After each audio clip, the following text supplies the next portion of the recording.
बिस्मिल्लाहिर्रहमानिर्रहीम, अस्सलाम वालेकुम। आज 1 जनवरी है और दिन है जुमेरात का। 2 इश्यूज़ पर बात करेंगे और कुछ और ख़बरें हैं जो आपके सामने रखूँगा। पहले बात कर लेते हैं डॉक्टर यास्मीन राशिद साहिबा की जो इलेक्शन पिटीशन मुस्तरद की गई है उसके हवाले से बड़ी अहम चीज़ें आपके सामने रखनी है।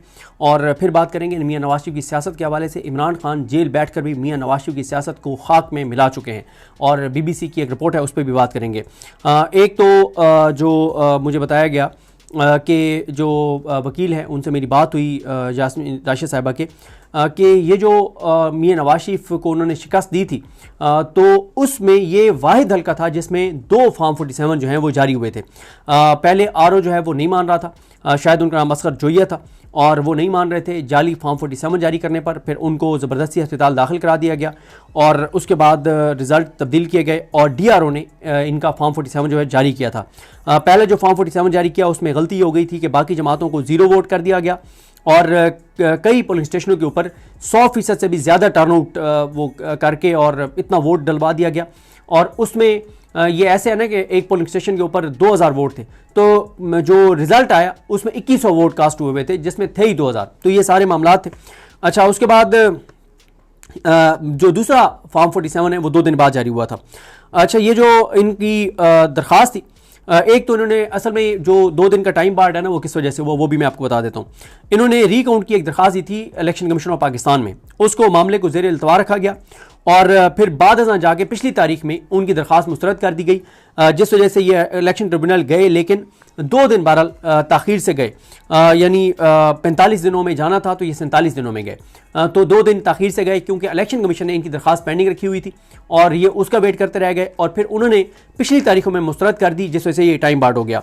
और इनके पास 85% फॉर्म 45 मौजूद थे और 4 एतराज़ात लगे थे इनकी इलेक्शन पिटीशन के ऊपर। यास्मीन राशिद साहिबा की इलेक्शन पिटीशन होती है कि इलेक्शन के 45 दिन बाद एक जो ट्रिब्यूनल्स बनते हैं उसमें आप जाते हैं इलेक्शन पिटीशन लेकर। 4 एतराज़ात थे। पहले ये थे कि डॉक्टर यास्मीन राशिद ने ये जो इलेक्शन पिटीशन दायर किया है ये बजरिया अटारनी क्यों फाइल हुई है। और भाई वो जेल में है ना तो बजरिया अटारनी ही फाइल करेंगी ना। दूसरा इनके ऊपर ये है कि वही कि जी उनके अपने दस्तखत नहीं है। और भाई उनके दस्तखत कैसे हो सकते हैं जब उनके वो जेल में, वो खुद आगे दायर नहीं कर सकती तो किसी को उन्होंने पावर अटारनी दी वो उन्होंने। फिर तीसरा यह है कि वो टाइम बार्ड है और ये कुछ एतराज़ात थे टेक्निकल बुनियादों पर बहरहाल जो है वो इसको उड़ा दिया गया। सिर्फ इस बात पे इसको उड़ा दिया गया है कि दरख्वास्त काबिल समात है या नहीं है। मेरिट्स के ऊपर जज साहब गए ही नहीं है और ये जज का नाम है राना जायद महमूद। ये जस्टिस आलिया नीलम ने इनको लगाया था। जस्टिस मलिक शहजाद अहमद खान जो हैं उन्होंने आज़ाद जजेस लगा दिए थे ट्रिब्यूनल में, लेकिन जब आलिया नीलम आई तो उन्होंने सबसे पहले आके 2 काम किए थे। एक, आज़ाद अपने हलफ से वफा करने वाले जजेस को हटाया था इलेक्शन ट्रिब्यूनल से।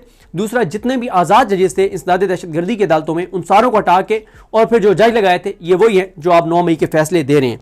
तो इसमें जब ये जो एतराज़ था कि उनकी अपना दस्तखतों वाला मामला, उसमें जज और सुप्रिटेंडेंट दोनों को कहते रह गए उनके फैमिली के लोग, लेकिन उन्होंने उनसे जो है वो दस्तखत नहीं करवा के दिए थे उनसे, डॉक्टर यास्मीन राशिद साहिबा से। बहरहाल जी मैं आपको दिन कुछ बता दूं कि ये डॉक्टर यास्मीन राशिद साहिबा को 966 रोज़ हो गए बेगुनाह कैद में और उनकी ये जो 8 फरवरी के इलेक्शन थे उनके 691 दिनों बाद ये इलेक्शन पिटीशन का फैसला आया है जिसका कानून के मुताबिक जो है वो बहुत कम टाइम होता है। लेकिन जस्टिस याहिया खान ने यह तो कह दिया इस्लाद दहशतगर्दी के अदालतों को कि 120 दिन में तुम 2 सारों को ठोक दो, सारों को 9 मई में अंदर कर दो जितने तुम्हारे पास केसेस हैं।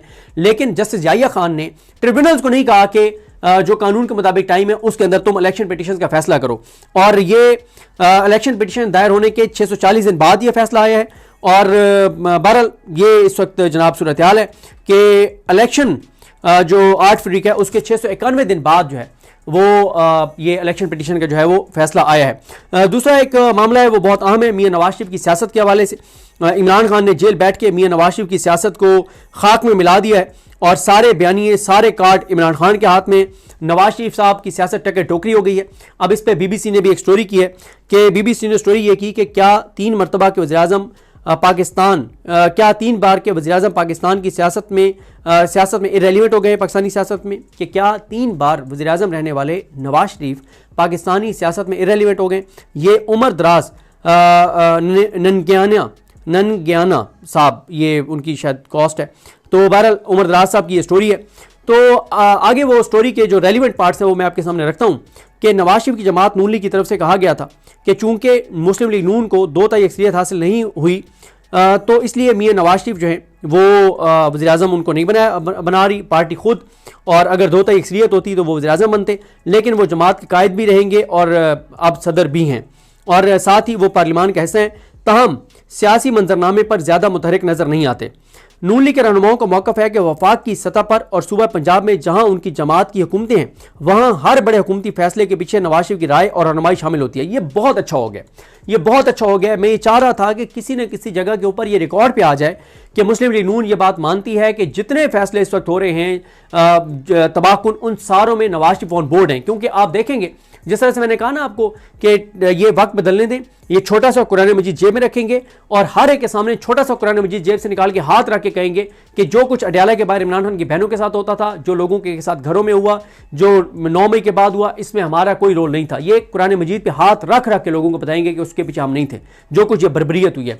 ये अच्छी बात है कि बीबीसी की स्टोरी में ये रिकॉर्ड पे आ गया कि मुस्लिम लीग नून कह रही है कि जितने फैसले पंजाब में हो रहे हैं, हेल्थ कार्ड बंद करना हो या ये मुरीद के हो, वफाक में जितने फैसले हों, चाहे वो 26 नवंबर हो, दीगर चीज़ें हों, इन तमाम फैसलों के पीछे मियां नवाज शरीफ ही हैं। ये नून लीग ने रिकॉर्ड पे बता दिया है बीबीसी को। आगे बीबीसी की जानिब से कहा गया कि ताहम खासतौर पर रियासती मामलात में नवाज शरीफ की अपनी ज़बानी ये राय बहुत कम मौके पर जाहिर होती नजर आती है। यानी मियां साहब की ज़बान से कोई चीज़ सामने नहीं आती।